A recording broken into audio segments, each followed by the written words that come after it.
Welcome to Good Day AWWA. Here's your host, David LaFrance, CEO of the American Waterworks Association. Welcome to Good Day AWWA. Seth Siegel is my guest today.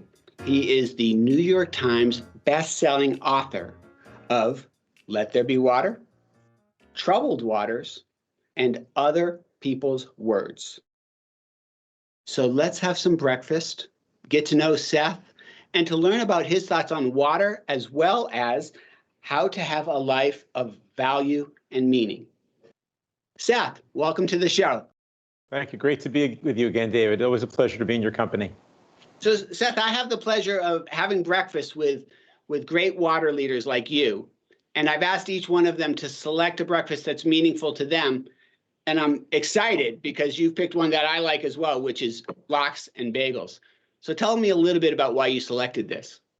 Well, I think when you think about, I'm a New Yorker, I'm a Jewish New Yorker. And when you think about Jewish New Yorkers, the quintessential food, I think, at least at breakfast time, one would normally think of as bagels and lox, probably with cream cheese. An older generation might be with butter or oleo. But and then there's a big debate over it should be salty lox or less salty lox. But the basic ingredients are bagels, lox, cream cheese for me. Perfect. All right. Shall we dig in? Sure, but should we take a sip of something as well? I like to wash it down with this, but let's go. Let's do both. Okay. And as they say, as you say, no water, no coffee. I say no water, no nothing. But sure, let's take a bite. Here's my bagel, just taken from Barney Greengrass, the great New York bagel and lox store on the Upper West Side of Manhattan. I'll take a bite with you. Those are great.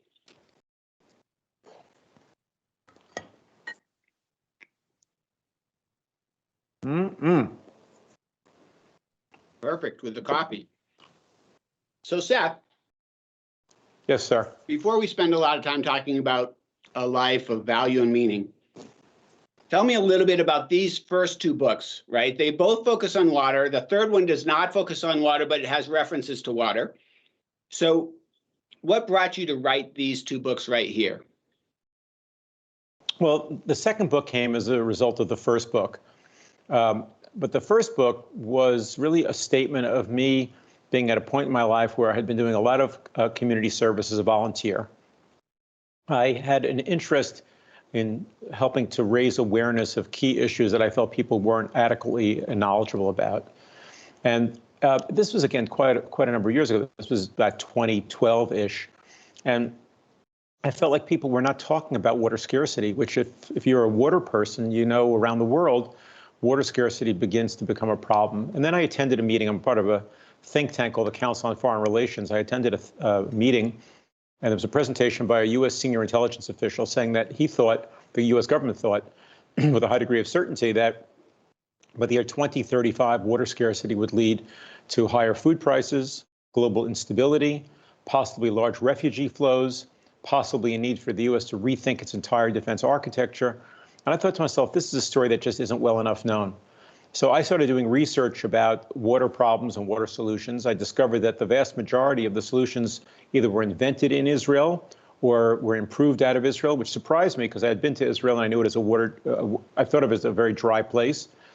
But the Israelis live a life of, I'm an American, of course, but the Israelis live a life of water abundance as if they were living in New York or London or Denver.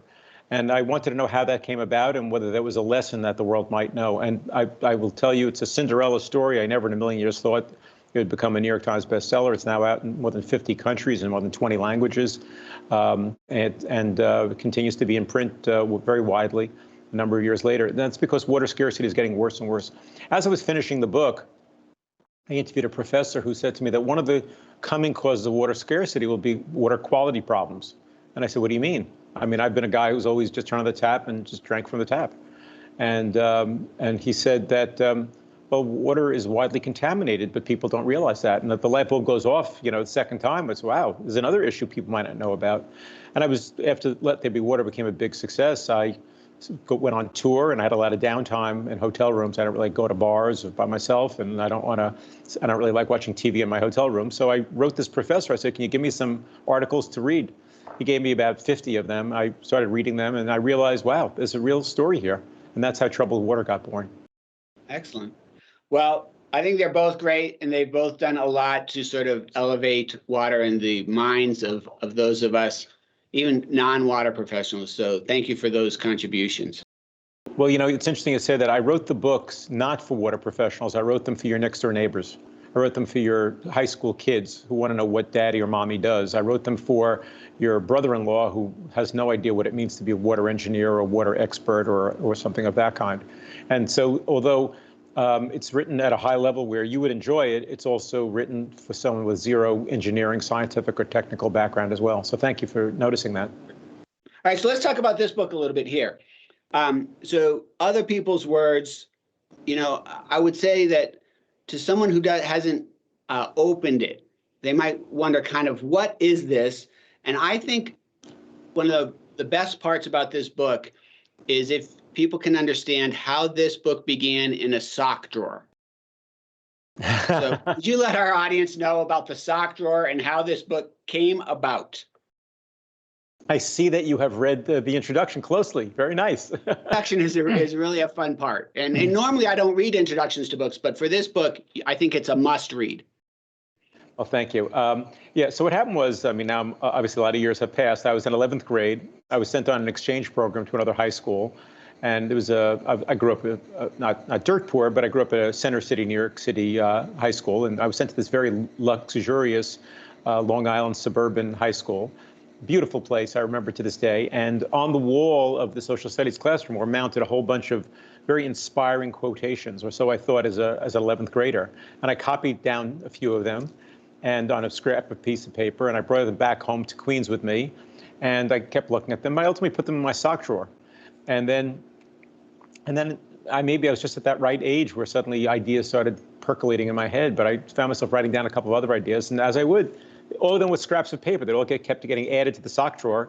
And instead of sort of disappearing in the back of the drawer the way these types of keepsakes usually do, I kept going back to refer to them again and again. And now a lifetime later, I've collected thousands of quotations, and my editor of Let There Be Water and Troubled Water thought that it might be an inspiring book to share, not as a quotations book, not as a reference work, but as a work of motivation or inspiration, a graduation gift maybe, or a Father's Day gift, or a retirement gift for people who are looking for, as you put it so beautifully, value and meaning in their lives. So that's how that book came about. Let's explore that a little bit. How, as you were doing this, writing this book and the collection of over 1,200 quotes, which I know for you were culling things down. Yeah. How and you had this inspiration that this would help people with a life of meaning and value. How did you come to that, and how do you think a book actually helps with that? Okay, so what happened with me is, you know, I'm just another person. I mean, everybody has their own story, and everybody has an interesting story. But I feel like, you know, I wouldn't say I grew up with weights around my ankles, but I certainly didn't have a boost starting out in life. But the boost that I had, the boost that I gave myself, was to create a life philosophy and a worldview at a young age, which has helped to give me both red lights and green lights, and flashing yellow lights too, I suspect, on proper ways to live my life. And that's, some people I suppose get it from a religious tradition. I happen to be part of a religious tradition myself, but there's wisdom in lots of places and from lots of cultures and lots of things you read, whether fiction, nonfiction, or otherwise. And I began collecting these quotations, and I began to realize sometime after I got into maybe my late 20s, early 30s, that I had so internalized the quotations and have reread them so many different times that I began to develop this comprehensive worldview that had the DNA for it, if you will, around these quotations. So it came to be actually several thousands of quotations by the time I had to cull them down to the 1,200 that appear in the book. But having the opportunity to borrow this wisdom, and not just borrow wisdom to pontificate, but you know, we all face challenges in our daily life, and sometimes profound challenges, and to be able to navigate them with the wisdom of the ancients or even anonymous moderns to help us think things through that have already been thought about and digested to some degree, and thoughts on conclusions shared with us, I have found to be extremely helpful. And so, everyone is happy at sometimes and not happy at other times. I think of myself as an extremely contented while driven individual. And so the subtitle, Wisdom for an Inspired and Productive Life, I think is as relevant as the title itself, which is other people's words, because I chose to put, other than the introduction, none of my own thoughts or words, just the words of others that I'd collected and pulled together. I should add also, it's just not a random list of quotes here and there and everywhere. I broke the book down to 11 different areas and categories, and then 200 subcategories, and there's a very logical flow for the reader that they could sit down and read it from start to finish, as I know you have, and find and understand that I'm telling a story about how to engage with yourself, engage with others, engage with family, engage with work situations, and engage with the world at large. The ugly, the dark, and the bright as well. Yeah, so Seth, you're right. The organization helps a lot as you read it. It's one of those things where you find yourself reading something and then becoming very reflective and thinking about it. And I end up grabbing my phone and saying, okay, who is this person? and trying to learn a little bit more about the person who said those words that I enjoyed so much. I do also know that, you are generous in the donations of the proceeds from your books. So I just thought it would be nice for you to share a little bit of that with our audience today as well. What are you doing and why are you doing that? So it all started with Let There Be Water. And Let There Be Water was a deeply researched book. I did 585 interviews. I interviewed 220 people, several of them obviously multiple times. And I was so taken by the generosity of people giving me their time to educate me about an issue that I really knew nothing about. As you can see from the bibliography, ended up reading, many books and articles and doing traditional research. But I mostly, or at least significantly, also did lots of human contact, lots of people's stories, so I could weave them together as a story. And I began to feel, to some degree, that it was selfish of me to keep the money from the book, because I was really taking other people's stories and presenting them in a sense. It's not a series of stories. It's a very strictly classic narrative book. But I felt it was appropriate. The other reason I decided to donate all the money to charity, I'm fortunate that I can, but the other reason I decided to do it was that I didn't want anybody to say, and this is true of Troubled Water as well, I didn't want anybody to say that I was hyping the issues for financial gain. And that although, Let There Be Water did exceptionally well and Troubled Water did handsomely, I did not want anyone to think that I was keeping them, doing this or raising these issues so that I could sell more books, at least for financial gain. And so there's a sort of a purity of motive in what I was doing. And I want to thank you, by the way, David. Your own organization has partnered with me in my very most recent charitable donation. In Troubled Water, I interviewed many people from poor communities or water poor communities, and one of which is the Crow Nation in Montana. I got to know the community well and feel a great heart sickness, about the community's lack of access to healthy, clean water. And working with one of the leaders of the tribe, we developed this idea that wouldn't it be great to send kids to school, not kids, young adults to school, to learn plumbing and other water activities to help the community.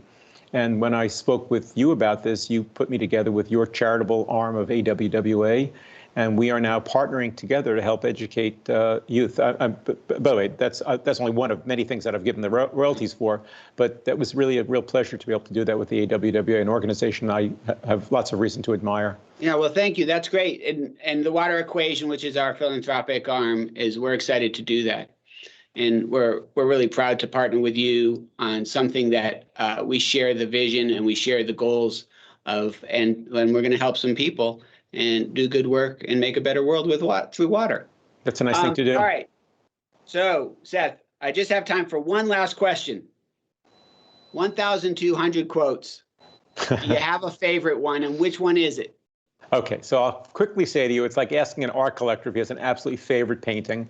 And the answer should be, depends upon the mood, depends upon the day, it depends upon the light, it depends on the time of the year, it depends on what else is going on in one's life. And that was true for me also with my quotations. There are some that on some days are much more profound than others. That said, there is positively one quotation from a 19th century essayist and critic. His name, probably a few of your viewers will know him. I had never heard of him until I read this quote and looked him up. His name is Matthew Arnold, and he wrote, "Life is not a having and a getting. It is a being and a becoming." And if there is a mantra that I think about every single day of my life, yes, we live in a materialist society, and yes, we want more, and we want to have a better, richer life for all of ourselves, of course. But life really is not about that. Life is about perpetual growth, perpetual yearning for a better, deeper understanding of ourselves and our role in the world at large. And that's why life is not a having and a getting, but a being and a becoming. For me, is probably the most compelling of all quotations in the book. That is great. I'm gonna challenge you with two other quotes because I had trouble coming to one. The one that's probably the greatest for me is, it's right in the front of your book. It's, "The greater part of our happiness or misery depends on our disposition and not our circumstances," by the very first First Lady, yes, Martha Washington. The other one that I really like, in part because it goes right to water, but I think it speaks more than just water, is, "If you can't go through an obstacle, go around it. Water does." And that's from Margaret Atwood. Yes. So I liked both of those. And you know what I also would suggest, if for someone, especially someone who's read the book a few times, and I've gotten some people reacting who've read it now several times. It's a very quick read. And that is that people start to understand that there's levels of reading the book more than just the plain meaning of the words. And that Margaret Atwood quote particularly I adore, because it isn't really about water. It's about life itself. We all face challenges, and sometimes we think it's insurmountable. But is it? Maybe it's not. Maybe we can find a way around.